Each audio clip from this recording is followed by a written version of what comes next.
আসসালামু আলাইকুম, কেমন আছেন সবাই? মুই তো ভালো নাই, তোরা সবাই জানেন। তারপর মোর মনে হচ্ছে জাদু মোর এখানে বন্ধু বান্ধবী ঘর ধরে মুই অনেক দিন কোথাও বেড়াও নাই, তাও মুই কষ্ট করে চিন্তা ভাবনা করি। মুই ভাবনু যে না, মোর যতই অসুখ থাকুক, মতো বিছানাত পড়ি থাকে অসুখ, তার কারণ মোর পা ভাঙিছে, তোরা সবাই জানেন।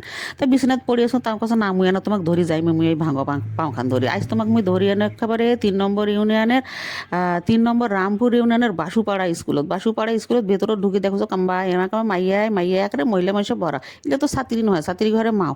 আচ্ছা থাক, এরা নয় কোনো কামত আলছে। আচ্ছা থাকো, মার কাম ওরা করুক। হারাই পেকে না যায়, এই পেকে ওই পেকে মহিলা মানুষ মা দেখো খালি স্কুলটাতে এই পেকে একটা লাল বিল্ডিং, এটা তাই পেকে সাদা বিল্ডিংয়ে হরেক রকমের আমার স্কুলটা। আর মাটিয়া স্কুল, ঘাস হয়েছে কি সুন্দর না গোছে। তারপরে ফির লাল রঙের ব্রিটিশ আমলের মতন খেলে বাউন্ডারি দিয়ে ঘেরা, ওই পেকে ফির কলার গাছ, বড় একটা গেট। অসাধারণ একটা স্কুল দেখো মা। আমার ফির মন এত ভালো, মুই বেড়ামি আইসে দেখে সাথে সাথে আন্দোলন চড়াইছি। হোক আন্দোলন হোক, মুই এনে ঘুরিয়ে আইসো। আর সেই সাথে তোমার সাথে মুই এনে বিদেয়ও নিয়ে এসো, তার কারণ আন্দা বাড়া প্রায় হয়ে যাওছে।